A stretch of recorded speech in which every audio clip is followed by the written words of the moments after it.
Hello hi అండి, welcome to my channel Janu vlogs and Vanitha kitchen. ఈరోజు daily vlog. So చాలా specials ఉన్నాయి and let's begin the video. So ఈరోజు అయితే early మార్నింగే లేచాము. ఎర్లీ మార్నింగ్ అంటే ఆల్మోస్ట్ 7 అయింది. కాబట్టి ఇంకా మ్యాక్సీ ఫ్రెండ్స్ కూడా వచ్చేసారు అనమాట. ఇక మ్యాక్సీ ఇట్లా ఫుల్ ఎగ్జైట్మెంట్ అయిపోతుంది.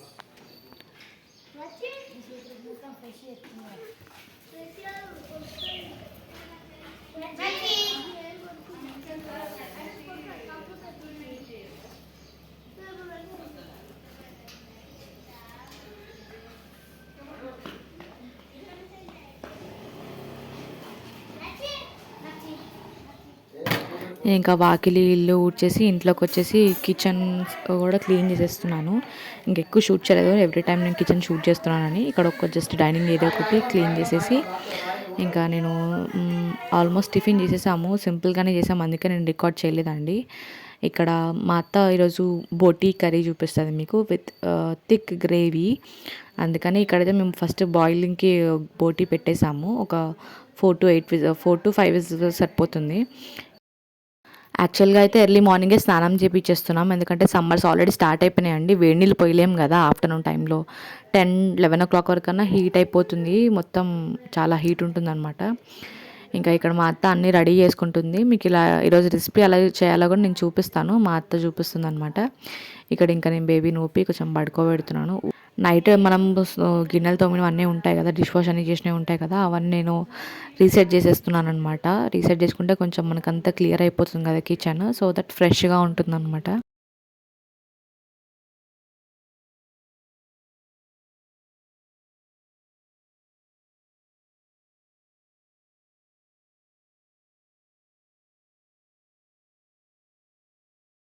ఎంత డే బిజీగా ఉన్నా, బేబీ ఎంత ఇసుకిచ్చినా ఎంతో కొంత మనం మన ఫ్యామిలీ వాళ్ళకి హెల్ప్ చేయాలి.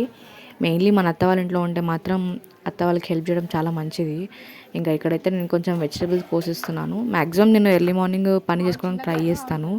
బేబీ ఉన్నా కానీ అత్తకి ఇచ్చేసి, మనం మిల్క్ మంచిగా ఇచ్చేసి అత్తకి ఇచ్చేస్తే సరిపోతుంది, వాళ్ళు కొంచెం హ్యాండిల్ చేయగలుగుతారు. కాబట్టి ఇక నేను వచ్చేసి నేను ఇక్కడ వెజిటబుల్స్ కూడా కోస్తున్నా. ఇంకొకటి ఏంటో తెలుసా, ఆనియన్స్ డిఫరెంట్ టైప్స్ ఆఫ్ ఎట్లా షేప్లో కోస్తే అంత ఫ్లేవర్ఫుల్గా ఉంటుందంట.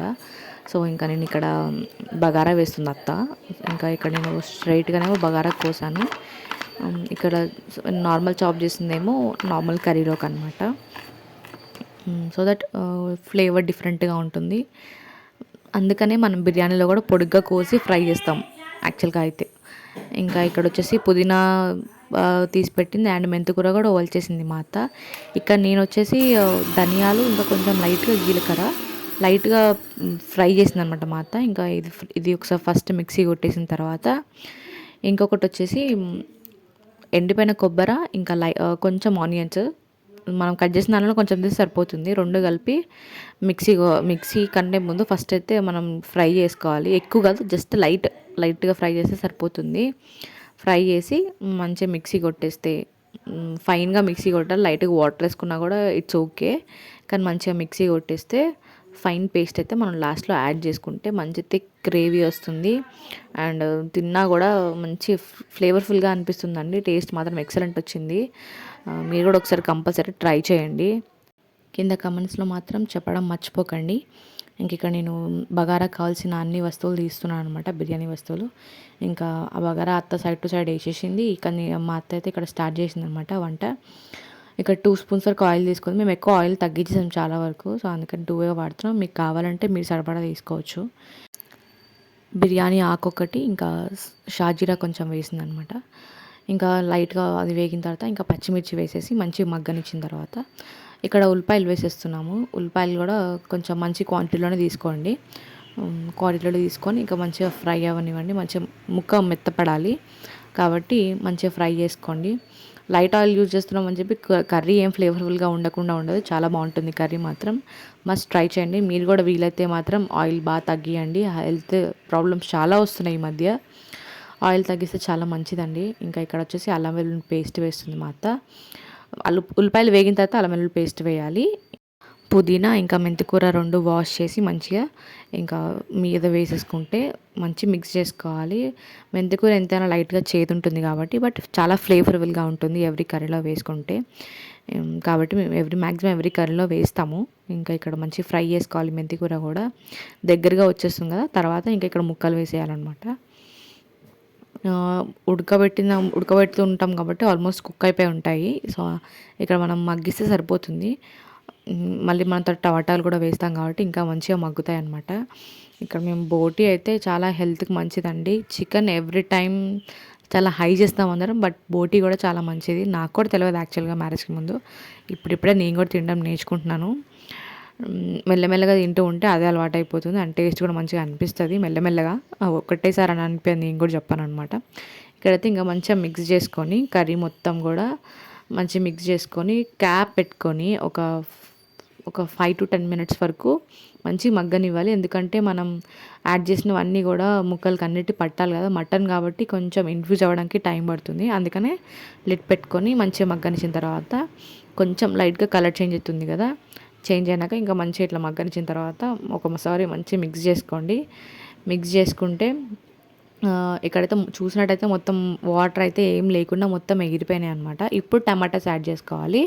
సో మిడిల్లో టమాటాస్ వేసుకుంటే మంచి మగ్గుతాయి, అందుకని అటు ఇటు కర్రీ లాగేసి మిడిల్లో టమాటాస్ వేసుకొని మీ సైడ్ ఉన్న కర్రీ మొత్తం టమాటాస్ మీదకి వేసేయండి. మంచిగా టమాటాస్ మగ్గిపోతాయి. ఇంకా ఒకటేసారి వేసేసి కలిపేస్తే అంత సరిగ్గా మగ్గవు. ఇలా అయితే బెనిఫిట్గా ఉంటుందన్నమాట. అండ్ మంచిగా మగ్గుతాయి కాబట్టి టేస్ట్ కూడా మంచిగా వస్తుంది. ఇవి మన సైడ్ టమాటాస్, అందుకని త్వరగా మగ్గిపోతాయి మాకు. మీరైతే కొంచెం టమాటాలు మగ్గే వరకు ఉంచుకొని తర్వాత టమాటాస్ మగ్గిపోయిన తర్వాత ఇప్పుడు కారం మంచిగా క్వాంటిటీలో ఒక 2 స్పూన్స్ వరకు తీసుకుంటున్నాము.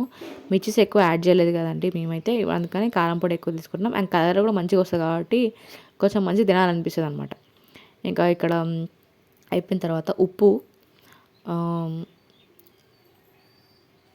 కూడా మీకు తగ్గట్టు తీసుకొని 1 స్పూన్ వరకు తీసుకున్నాము. అండ్ గరం మసాలా కూడా వేసి మంచి మిక్స్ చేయాలి. ఇక్కడ వచ్చేసి మ్యాక్సీ చూసారా మీరు ఎంత మంచిగా కూర్చుందో, ఇంత అమాయకంగా కూర్చుందంటే కంపల్సరీ అన్నం కలుపుతున్నామని అర్థం. ఇక్కడ మా అత్త రైస్ కలిపేస్తుంది మ్యాక్సీకి. అండ్ మనం బాయిల్ చేసాం కదా, బోటి బాయిల్ చేసిన వాటర్ వేస్తాం మేము, ఎందుకంటే ఇందులో మంచి విటమిన్స్ మినరల్స్ అన్నీ ఉంటాయి కాబట్టి, అండ్ టేస్ట్ వస్తుంది. అంటే కొంచెం కౌస్ ఉంటే కుక్కలకి ఇష్టపడతాయి కదా, అందుకని ఇలా వేస్తే మంచిగా తింటుంది అనమాట. మిల్లీ మేకర్ వాటర్ కానీ నాన్ వెజ్ ఏ వాటర్ అయినా కానీ తింటుంది అనమాట మంచిగా. బాయిల్ చేసిన వాటర్ కాబట్టి ఏమీ బ్యాక్టీరియా ఏమి ఉండదండి, చచ్చిపోయి ఉంటుంది అంత బ్యాక్టీరియా, మంచిది మాత్రమే ఉంటుంది కాబట్టి వేసాం. మనం ఆల్రెడీ ఫస్టే చేసి పెట్టుకున్నాం కదా పేస్ట్, ఆ పేస్ట్ ఇప్పుడు కర్రీలో యాడ్ చేసుకోవాలి. మంచిగా యాడ్ చేసుకొని లైట్ వాటర్ కూడా వేయాలండి. ఒక టీ గ్లాస్తో ఒక హాఫ్ గ్లాస్ వాటర్ వేస్తే సరిపోతుంది. వేసి గ్రేవీ థిక్ అవుతుంది కాబట్టి వాటర్ వేయాల్సి వస్తుంది అనమాట. మంచిగా మిక్స్ చేసుకొని మంచిగా లిడ్ పెట్టుకొని మళ్ళీ ఒక 5-10 మినిట్స్ మగ్గనిచ్చుకుంటే చూసారా థిక్ అండ్ గ్రేవీ కూడా అంత వాటర్ ఉండకుండా థిక్గా ఉంటుంది. ఇలా ఒక్క బాయిల్ వచ్చే వరకు ఉంది. యాక్చువల్గా కొత్తిమీర యాడ్ చేసాము, క్లిప్ మిస్ అయిపోయింది, సరిగ్గా షూట్ అవ్వలేదు అది, అందుకని నేను యాడ్ చేయలేదన్నమాట. ఇక్కడ వచ్చేసి మంచి మిక్స్ చేసుకొని సర్వ్ చేసుకొని తింటే ఎక్సలెంట్ బోటీ కర్రీ అండి. థిక్ గ్రేవీ కర్రీ అనొచ్చు మనం. చాలా సింపుల్గా ఉంది, చిన్న ఇంగ్రీడియంట్స్ కొన్ని ఇంగ్రీడియంట్స్ కానీ చాలా టేస్టీగా ఉంటుంది, చాలా యమ్మీగా ఉంటుంది.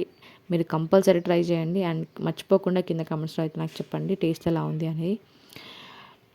మనం వెయిట్ లాస్లో ఉన్నా కానీ కర్రీ ఎక్కువ పెట్టుకొని తిన్నామంటే సెట్ అయిపోతున్నట్టే. ఇంక ఇక్కడ ఒక 5 మినిట్స్ మగ్గనిస్తే సరిపోతుంది అనమాట. మా అత్త ఈ పని చేసేలోపు నేను మిగతా పనులన్నీ చేసుకొని ఇంకా ఫ్రీ అయిపోతాను. ఫ్రీ అయిపోయి కొంచెం టీవీ పెట్టుకొని చూసుకుంటూ ఉంటానన్నమాట. ఇక్కడైతే వాషింగ్ మిషన్ ఆన్ చేసేస్తున్నాను. మా బాబు బట్టలు ఇంకా నా బట్టలు మ్యాక్సిమం హ్యాండ్తోనే వాష్ చేస్తున్నాను నేను, బట్ మా అత్త బట్టలు మాత్రం వాషింగ్ మిషన్లో వేస్తున్నాము. ఇంకా ఇక్కడ వాషింగ్ మిషన్ ఆన్ చేసేసి ఇంక ఇక్కడ వచ్చేసి లంచ్ కూడా మేము డైనింగ్ టేబుల్ మీద సర్వ్ చేసేస్తున్నాము. ఎందుకంటే ఇంకా ఆల్మోస్ట్ 12:30కి ఆకలి వేసేస్తుంది, ఎందుకంటే టిఫిన్ లైట్గానే చేస్తున్నాము. యాక్చువల్గా వెయిట్ లాస్ జర్నీలో ఉన్నాము, సో అందుకనే ఫాస్ట్గానే టిఫిన్ చేస్తాం అండ్ లైట్గా చేస్తాం కాబట్టి త్వరగానే ఆకలి వేసేస్తుంది. కాబట్టి 12:30-1 వరకు ఆల్మోస్ట్ లంచ్ కంప్లీట్ అయిపోతుంది అనమాట. టేస్ట్ మాత్రం చాలా ఎక్సలెంట్గా వచ్చింది. అండ్ ఇంకా ఆల్మోస్ట్ 2 o'clock తర్వాత మేము ఇక్కడ సూపర్ మార్కెట్ ఒకటి కొత్తది పడిందంటే నేషనల్ మార్ట్ అని పడిందనమాట. అండ్ ప్రైజెస్ చాలా రీజనబుల్గా ఉన్నాయి అని చెప్తే ఇంకా మేము వెళ్ళాలనుకున్నాము. ఎట్లయినా గ్రాసరీస్ అన్నీ అయిపోయాయండి. ఇంక ఇక్కడ ఆటో మాట్లాడుకొని వెళ్ళామన్నమాట. మామయ్య కొంచెం బిజీ వర్క్ మీద ఉండే, సో దట్స్ మేము ఆటో మాట్లాడుకోవాల్సి వచ్చింది. ఇంకా ఇక్కడ మేము స్టార్ట్ అయిపోయాము. స్టార్ట్ అయిపోయినాక చూస్తే అయితే యాక్చువల్‌గా నా ఒపీనియన్ ఏంటంటే కొత్త కొత్తగా పడిందని చెప్పినా కూడా నార్మల్ జనరల్‌గా ఉన్నట్టే ఉన్నాయి. బట్ పప్పులు, ఉప్పులు వాటి మీద మాత్రం లైట్‌గా ఆఫర్స్ ఉన్నాయి అంతే. అంటే ఒక జొన్నలు, ఇంకా గోధుమలు వాటి మీద తక్కువున్నాయి. మేము వెళ్ళిన రోజు యాక్చువల్ గోధుమలు అయిపోయాయి. మేము మెయిన్‌గా వెళ్ళిందే గోధుమల కోసం. బట్ గోధుమలు అయిపోయాయి. ఇంకా షాప్ మొత్తం చూస్తే మాత్రం రిలేటెడ్ టు డీమార్ట్ లాగా ఉంది. హైదరాబాద్‌లో డీమార్ట్ ఉంటుంది కదా! సేమ్ రిలేటెడ్ అట్లనే ఉంది. క్వాలిటీ అయితే చాలా బాగున్నాయి. రీజనబుల్ అనిపించింది. ఓన్లీ పప్పులు, ఉప్పుల వరకే. మిగతా అవన్నీ కూడా కొంచెం కాస్ట్ ఎక్కువనే నాకు తెలిసి ఇందులో తీసినయన్ని అందులో వేసేసిండు. మంచిగానే కాస్ట్ అంతా లాగిండు. బట్ మంచిగానే ఉందండి షాప్ అయితే. మీరెవరైనా సిద్దిపేటలో ఉంటే మాత్రం మీరు ఒకసారి ట్రై చేయొచ్చు. ఎందుకంటే మనం మిగతావన్నీ బయట తీసుకున్నా కానీ ఇవి ఇక్కడ తీసుకుంటే బెనిఫిటే. సో, అట్లా ఇంకా అన్నీ బట్ 2-3 అవర్స్ బేబీని మోసేసరికి అతను మాత్రం చెయ్యి నెక్స్ట్ డే లేవలేదు. ఎంతైనా అంతసేపు మోయాలంటే కష్టమే కదా! And this is my favourite part of every shopping. ఇంకా అట్లా చేసేసినాం. ఇంకా నెక్స్ట్ డే కొంచెం షూట్ చేసినా అనమాట. ఇక్కడ పప్పులన్నీ కూడా తీసి ఎండకు పెట్టిన. ఎందుకంటే ఎండకు పెట్టుకుంటే పురుగు పట్టదండి. 1 మంత్, 2 మంత్స్ వరకైనా మాక్సిమం పురుగు పట్టదు. బయట పెట్టుకుంటాం కాబట్టి. ఫ్రిడ్జ్‌లో పెట్టుకున్నా కూడా ఇంకా 3-4 మంత్స్ వరకైతే ఇంకా మంచి నిల్వ ఉంటుంది. ఇవన్నీ చేసుకుని వీడియో షూట్ చేసేసరికి చిందరవందరం అయిపోతుంది ఇల్లు. చిన్నగా చేసుకునేది కాదు కదండీ. ఎవ్రీథింగ్ బేబీని మేనేజ్ చేసుకుంటూ, ఇక్కడ హోమ్ మేనేజ్ చేసుకుంటూ ఉండాలంటే ఇట్స్ లిటిల్లీ హార్డ్. బట్ షూట్ చేస్తూ ఉంటాననమాట. ఐ థింక్ మీకు ఈ వీడియో నచ్చుతుంది అనుకుంటున్నాను. నా హార్డ్ వర్క్‌కి కాంప్లిమెంట్ అయితే కంపల్సరీ ఉందనుకుంటున్నాను. సో, లైక్, షేర్, సబ్స్క్రైబ్ మర్చిపోకండి సబ్స్క్రైబ్ చేసుకోవడం మాత్రం. Thank you and bye by.